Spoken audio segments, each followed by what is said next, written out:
La columna cervical tiene tres funciones. 1. Da apoyo y estabilidad a la cabeza. 2. Sus carillas articulares vertebrales permiten los movimientos de la cabeza a todos sus límites. Y 3. Proporciona albergue y transporte de médula espinal y arteria vertebral. Inspección.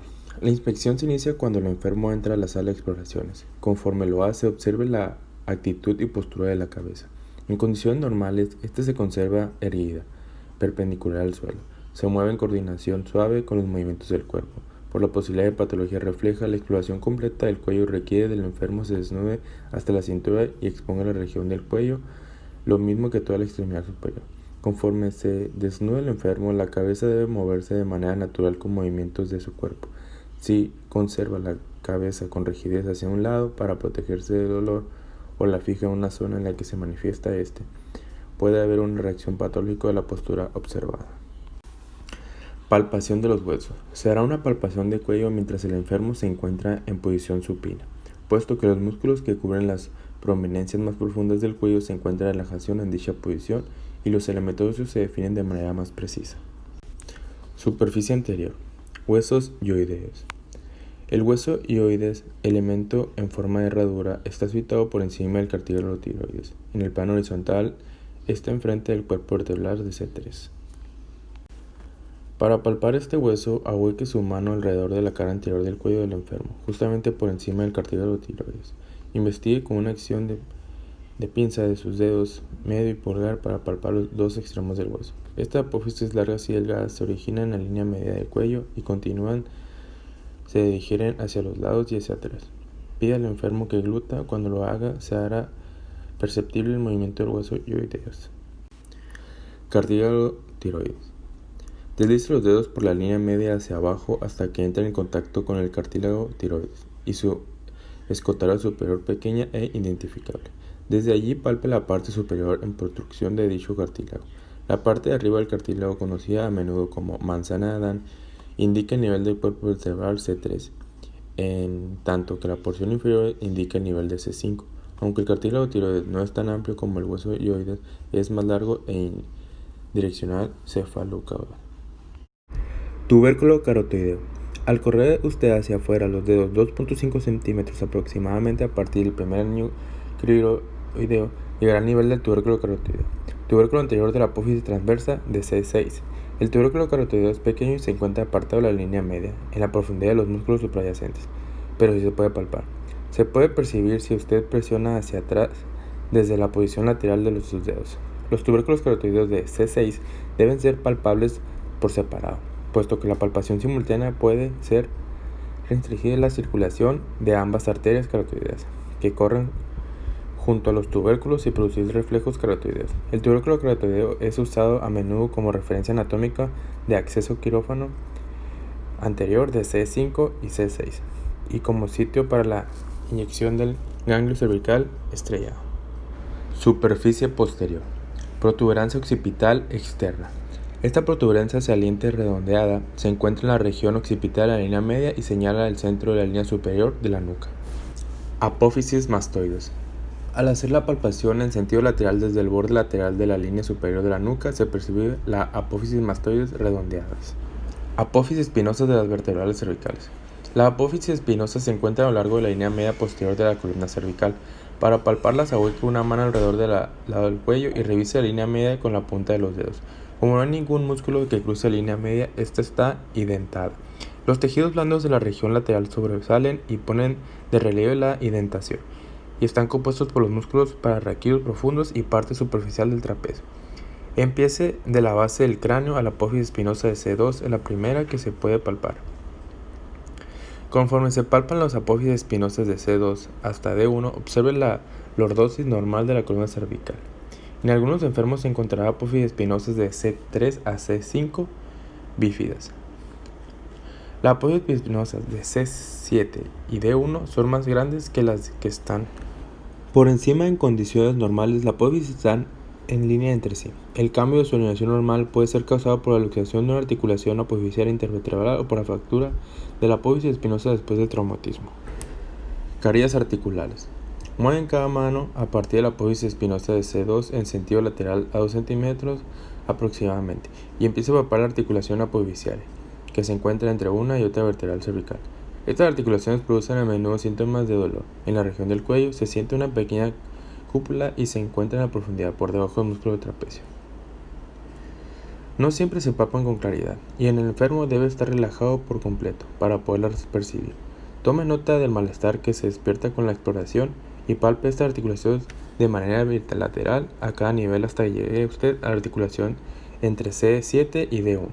Las articulaciones situadas entre C5 y C6 son las afectadas más a menudo en caso de alteración patológica. Palpación de tejidos blandos. La palpación de tejidos blandos del cuello se reparte en dos zonas. 1. Superficie anterior, que es el triángulo anterior, y 2. Superficie posterior. Las referencias óseas importantes localizadas en la exploración que ya se describió pueden servir como índices útiles en esta parte de la exploración.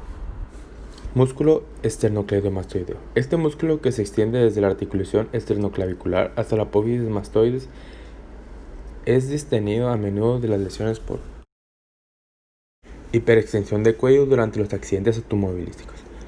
Para hacer una buena palpación del músculo ECOM, pida al sujeto que vuelva la cabeza hacia el lado opuesto al músculo que se va a explorar.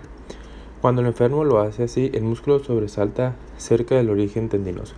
El músculo ECOM es largo y tubular y es palpable desde su origen hasta su inserción. Se explorará también el músculo opuesto para encontrar diferencias de tamaño, forma o tono. Las tumefacciones localizadas palpables dentro del músculo pueden ser causadas por hematoma y harán que la cabeza se vuelva de manera normal hacia un lado. El dolor descendiendo durante la palpación puede estar relacionado con lesiones de cuello de hiperextensión. Pulso carotideo. La arteria carótida está situada junto al tubérculo carotídeo. El pulso carotideo es palpable si se hace presión a nivel con la punta de los dedos índice y medio. Palpe solamente un lado a la vez, puesto que la palpación simultánea de los pulsos carotideos puede provocar el reflejo carotídeo. Los pulsos a cada lado del cuello deben ser aproximadamente iguales. Deben valorarse ambos para establecer sus potencias relativas. Zona posterior. Como preparativo para palpar la superficie posterior del cuello, colóquese detrás del sujeto, que está sentado. Cuando éste se encuentra en posición cefaleal, los tejidos blandos de la región posterior del cuello se vuelven más accesibles. Si el enfermo tiene dolor al sentarse, sin embargo, puede quedarse en posición supina. Músculo trapecio. El origen ancho del músculo se extiende desde la tuberosidad occipital externa hasta D12. A continuación se inserta un sentido lateral de un arco continuo en la clavícula, el acromion y la espina del omóplato. Palpe el trapecio desde su origen hasta su inserción e inicie su exploración en las porciones superiores prominentes a un lado del cuello. Muévase hacia el acromion. La porción superior del trapecio se distenea al menudo de las lesiones de la columna cervical e inflexión, como suele ocurrir por los accidentes automovilísticos. Cuando las puntas de sus dedos lleguen a la superficie dorsal del acromion, siga su trayectoria hasta que llegue a la espina del omóplato. Aunque la inserción del trapecio no se palpa de manera clara, puede haber sensibilidad extraordinaria en la región, síntoma que suele ser causado por defectos o hematomas secundarios a lesión de cuello en flexión y extensión. A continuación, mueva las puntas de sus dedos hasta las salientes longitudinales del músculo trapecio, a ambos lados de la apófisis espinosas hasta el origen de la línea superior de la nuca. El músculo trapecio se palpa de mejor manera en ambos lados para obtener comparación instantánea. Es indispensable observar las diferencias de tamaño o forma de cada lado y de la sensibilidad, ya sea unilateral o bilateral. La sensibilidad es más frecuente en la porción lateral superior. Los músculos trapecio y ECOM comparten una inserción continua a lo largo de la base del cráneo hasta la apófisis mastoides, sitio en la que se dividen, y cada músculo tiene ahí una inserción distinta y no continua a lo largo de la clavícula. Desde el punto de vista embriológico, los músculos trapecio y esternocleidomastoideo forman un solo músculo, pero se dividen durante el desarrollo uterino. Ligamento superior de la nuca. Este ligamento nace en la tuberosidad occipital externa a nivel de la base y del cráneo y se extiende hasta la apófisis espinosa de C7. Se inserta por medio de fibras a cada apófisis espinosa de las vértebras cervicales cubriéndolas y está directamente bajo la punta de sus dedos durante la palpación de esta apófisis. Aunque no es un elemento anatómico que se palpe de manera definida, el área en el cual se encuentra debe ser palpada para ver si existe sensibilidad. Esta puede indicar estabilidad de ligamentos como resultado de lesión de cuello en flexión o quizá un defecto propio del ligamento. Arcos de movilidad. Los arcos normales de movilidad del cuello permiten al enfermo no solo un alcance muy amplio de la visión, sino también un sentido preciso del equilibrio. Los arcos de movilidad de la región del cuello abarcan los siguientes movimientos básicos: 1. Flexión, 2. Extensión, 3. Rotación lateral hacia izquierda y derecha, y 4. Inclinación lateral hacia izquierda y derecha. Estos movimientos específicos se usan además en combinación y dan a la cabeza y al cuello una variedad muy grande de arcos de movilidad. Aunque toda la columna cervical interviene en los movimientos de cabeza y cuello, la porción más grande de movimiento se concentra en la siguiente manera. Aproximadamente el 50% en la flexión y la extensión ocurre entre el occipucio y C1, y el resto se distribuye con amplitud relativa entre las otras vértebras cervicales. Aproximadamente el 50% de la rotación ocurre entre C1, el atlas, y C2, el axis.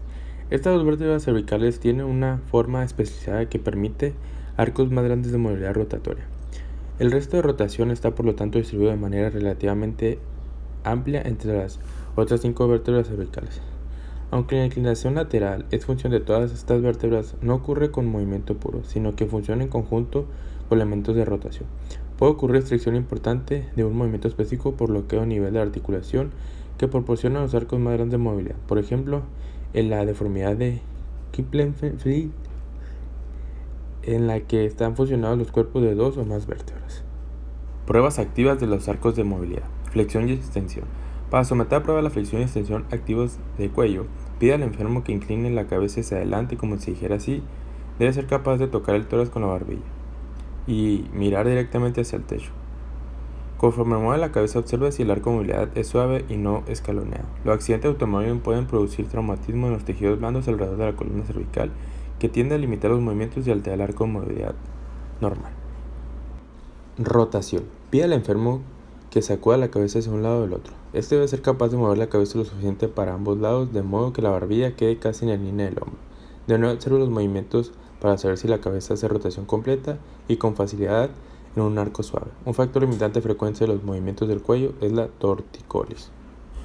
Inclinación lateral. Para someter a prueba la inclinación lateral activa, pida al enfermo que trate de tocar su hombro con la oreja, asegurándose que no puede compense los movimientos limitados levantando el hombro hacia arriba. En condiciones normales debe ser capaz de inclinar la cabeza 45 grados aproximadamente hacia cada hombro.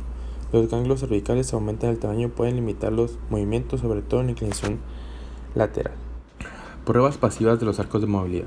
Flexión y extensión. Para efectuar las pruebas pasivas de flexión y extensión del cuello, coloque sus manos a cada lado del cráneo del enfermo e incline la cabeza hacia adelante. Los arcos normales de flexión le permitirán empujar la barbilla del enfermo hacia el tórax. A continuación, levante la cabeza del enfermo e incline hacia atrás. Si sus arcos de extensión son normales, será capaz de ver el techo directamente por encima de él. Note que la cabeza no puede extenderse en condiciones normales para tocar la apófisis espinosa de las vértebras cervicales. Rotación. Para someter a prueba la rotación, devuelva la cabeza del enfermo hacia la posición neutra y muévela de lado a lado como si éste dijera no. En condiciones normales, la cabeza debe volverse lo suficiente de modo que la barbilla esté casi en línea con el hombro, a punto de tocarlo. Debe compararse el grado de rotación logrado a cada lado. Inclinación lateral. Empiece desde la posición neutra e incline la cabeza del enfermo en sentido lateral hacia el hombro. Los arcos normales de inclinación lateral permiten que la cabeza se incline aproximadamente de 45 grados hacia el hombro. Deben compararse los resultados de las pruebas de inclinación lateral con observación de cualquier signo de restricción en los movimientos. Exploración neurológica. Fase 1. Pruebas de los músculos intrínsecos. Las pruebas musculares se efectúan en el enfermo sentado, a menos que sea incapaz de sostener la cabeza erguida, caso en el cual puede estar recostado. Si el enfermo está recostado durante las pruebas, se elimina la gravedad como variable. Flexión. Flexores primarios. Tenemos el esternocleidomastoideo, nervio espinal accesorio o nervio canal número 11. Y los flexores secundarios, que es el músculo escalenos, y dos músculos vertebrales. Para someter a prueba la flexión del cuello, estabilice la parte superior del tórax del enfermo, el esternón, con una mano para impedir la sustitución de flexión de cuello por flexión de tórax. Coloque la palma con la que va a hacer resistencia contra la frente del enfermo y ahúquela para establecer una base firme y amplia de sostén. A continuación, pide al enfermo que haga la flexión de cuello con lentitud. Conforme lo hace, aumente de manera sostenida la presión de resistencia contra la cabeza del enfermo hasta que pueda determinar la resistencia máxima que puede superar este. Extensión. Extensores primarios. 1. Masa paravertebral extensora. 2. Trapecio, nervio espinal accesorio, nervio craneal 11. Extensores secundarios. Número 1. Diversos músculos intrínsecos pequeños del cuello. Antes de someter a prueba la extensión del cuello, coloque su mano estabilizadora sobre la línea media de la parte posterior superior del tórax y los omóplatos del enfermo. Esta estabilización le impide que sustituya la extensión para el cuello con extensión de tronco, o que se incline hacia atrás para producir la ilusión de extensión de cuello. Ahueque su mano resistencia sobre la región occipital y cráneo del enfermo para proporcionar una base firme de apoyo. Pídale que extienda el cuello. Conforme lo hace, aumente con lentitud y de manera sostenida la presión de resistencia hasta que se pueda establecer la máxima que pueda superar el enfermo. Para valorar el tono del músculo trapecio conforme se contrae, pálpelo con su mano estabilizadora. Rotación lateral. Rotatorio primario. 1. Esternocleidomastoideo, nervio espinal accesorio o nervio craneal 11. Rotatorios secundarios. 1. Músculos intrínsecos pequeños del cuello. Un esternocleidomastoideo en funcionamiento aislado proporciona la tracción primaria de rotación hacia el lado que se somete a prueba. Para someter a prueba el músculo de rotación lateral derecha del cuello, colóquese enfrente del enfermo y ponga su mano estabilizadora en el hombro izquierdo de este, para prevenir la sustitución de la rotación de la columna cervical por rotación de la columna torocolumbar. Coloque su mano resistencia abierta a lo largo del lado derecho de la mandíbula.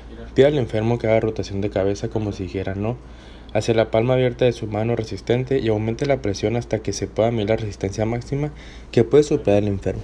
Para valorar el músculo de esternocleidomastoideo derecho, cambie las porciones de su mano hacia el hombro y mandíbula al lado opuesto.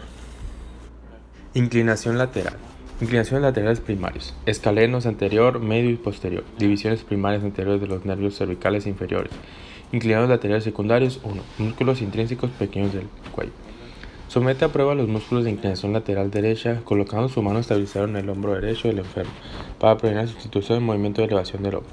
A continuación, coloque su mano resistencia abierta en el lado derecho de la cabeza del enfermo. Para proporcionar una base firme de resistencia con la palma, debe encontrarse en la región temporal con los dedos extendidos hacia atrás. Pida al enfermo que incline la cabeza en sentido lateral hacia su palma, o que trate de llevar la oreja hacia el hombro. Conforme el sujeto incline la cabeza, aumente de manera gradual la resistencia hasta que establezca usted el máximo que puede superar el paciente. El plexo braquial está compuesto por nervios que salen desde el primer nivel torácico y los 4 niveles cervicales más bajos. Poco después que abandonan los cuerpos vertebrales y pasan entre los músculos escaleno anterior y escaleno medio, las raíces nerviosas de C5 y C6 se unen para formar el tronco superior. Las raíces nerviosas de C8 y D1 se unen para formar el tronco inferior. El nervio que sale de C7 no se une a ninguna otra raíz nerviosa, por sí solo constituye el tronco medio. Conforme los troncos pasan por debajo de la clavícula se dividen para formar cordones. El tronco superior, C5 y C6, y el tronco inferior, C8 y D1, contribuyen con el tronco medio C7 para formar el cordón posterior. El tronco medio a su vez envía una contribución para formar con C5 y C6 el cordón lateral. Distribución sensitiva. Desde C5 hasta D1, cada nivel neurológico proporciona sensibilidad a una parte de la extremidad en una sucesión de dermatomas alrededor de la misma. En la lista que sigue se señalan los nervios primarios que intervienen en la distribución sensorial del plexo braquial. C5 proporciona el lateral del brazo, nervio axilar. C6 proporciona lateral del antebrazo, pulgar e índice y mitad del dedo medio, ramas sensitivas del nervio musculocutáneo. C7 dedo medio. C8 dedos anular y meñique, porción medial del antebrazo, medio interbraquial, cutáneo medial.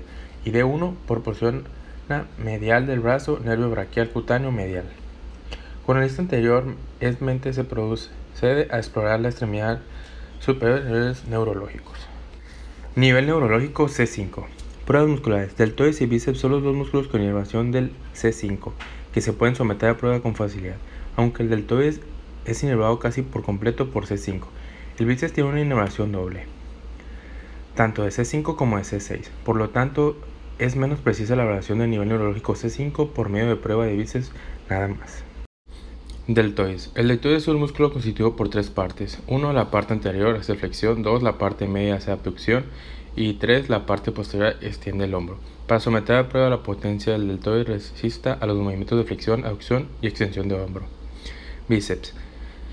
El bíceps actúa como flexor de hombro y del codo y como supinador del antebrazo. Somete a prueba la potencia de bíceps en relación con la flexión de codo para conocer su integridad neurológica. Nivel neurológico C6. Pruebas musculares. Ninguna de las pruebas musculares de nivel C6 es pura. El grupo extensor de la muñeca es inervado por parte de C6 y parte de C7, en tanto que el bíceps tiene inervación de C6 y C5. Nervio radial. El grupo extensor de la muñeca está compuesto por tres músculos: primer radial externo, segundo radial externo y cubital posterior. Para hablar con presión la potencia de los extensores de la muñeca, haga la prueba de manera bilateral y observe la potencia relativa del lado afectado según el cuadro de grabación muscular. El reflejo supinado largo. El reflejo de músculo supinado largo se somete a prueba de posición proximal de la muñeca, sitio en el que el músculo se vuelve tendinoso justamente antes de insertarse en el radio. Reflejo bicipital. El reflejo bicipital es inervado tanto por C5 y C6. La potencia del reflejo necesario suele ser algo más débil del lado opuesto para indicar la existencia de problemas neurológicos. Nivel neurológico C7. El tríceps extiende el codo. Para someter a prueba, pida al sujeto que inicie la extensión desde la posición de flexión conforme se resiste usted a este movimiento. Nervios mediano y cubital. El grupo flexor de la muñeca está compuesto por dos músculos: palmar mayor y cubital anterior. El palmar mayor es el más importante de estos dos músculos, porque en realidad es el flexor más potente de la muñeca. El cubital anterior, inervado predominantemente por C8, es menos poderoso. Para someter a prueba la flexión de muñeca, pida al sujeto que empuñe y haga flexión en la muñeca conforme se resista este movimiento a nivel de la porción palmar del puño cerrado. Dedo medio. La inicial de dedo medio es proporcionado por C7, en ocasiones proporcionada también por C6 y C8. Pruebas de los nervios periféricos principales. Prueba de distracción. Con esta prueba se demuestra el efecto que puede tener la tracción de cuello para aliviar el dolor. La distracción alivia el dolor causado por estrechamiento del orificio neural al ensayar el orificio. La distracción alivia también el dolor de la columna cervical, disminuye la presión sobre las cápsulas articulares que rodean las articulaciones intervertebrales de las carillas. Además, puede ayudar a aliviar el espasmo muscular al relajar los músculos en contractura. Para efectuar la prueba de distracción de la columna cervical, coloque su mano abierta bajo la barbilla del enfermo y la otra mano sobre el occipucio de este. A continuación, levante de manera gradual la cabeza para restar peso al cuello. Prueba de compresión. Estrechamiento del orificio neural. Presiona en las carillas articulares y espasmo muscular producen aumento de dolor en la compresión. La prueba de compresión puede reproducir con bastante fidelidad el dolor reflejado hacia la extremidad superior desde la columna cervical y, al hacerlo, ayuda a localizar el nivel neurológico de cualquier alteración patológica existente. Para efectuar la prueba de compresión, haga presión hacia abajo sobre la parte alta de la cabeza del enfermo mientras éste se encuentra sentado o acostado. Si hay aumento de dolor en la columna cervical o en la extremidad, observe su distribución exacta y si coincide con cualquiera de los dermatomas previamente descritos. Prueba de Valsalva. Esta prueba aumenta la presión intertecal. Si existe en el conducto cervical una lesión que ocupa espacio como hernia de disco o tumor, el sujeto puede desarrollar dolor de la columna cervical secundario o aumento de la presión. El dolor se puede irradiar también a la distribución de dermatoma que corresponde al nivel neurológico de la enfermedad de la columna cervical. Para efectuar la maniobra de Valsalva, haga al enfermo contenga la respiración y se esfuerce como evacuar el intestino. A continuación, pregúntele si percibe aumento de dolor y si sí ocurre así, si puede escribir su localización. Nótese también que la prueba de Valsalva es una prueba subjetiva que requiere una reacción precisa del enfermo. Prueba de eglución. A veces se producen molestias o dolor de aglutir a causa de las lesiones patológicas de la columna cervical, como protuberancias óseas, osteofitos óseos o tumefacción de tejidos blandos por hematomas, infección o tumor en la porción anterior de la columna cervical. Prueba de Adston. Esta prueba se usa para establecer el estado de la arteria subclavia, que puede estar comprimida por una costilla cervical extra o por los músculos escalenos anterior y medio muy intensos, que comprimen la arteria cuando pasa entre ellos a camino hacia la extremidad superior. Para efectuar la prueba de Adston, tome el pulso radial del enfermo a nivel de la muñeca. Conforme prosigue usted sosteniendo el pulso, haga abducción, extensión y rotación externa del brazo del sujeto. A continuación, instrúyalo para que haga una inspiración profunda y vuelva la cabeza hacia el brazo para que someta una prueba. Si hay compresión de la arteria subclavia, percibirá usted una disminución notable o falta del pulso arterial.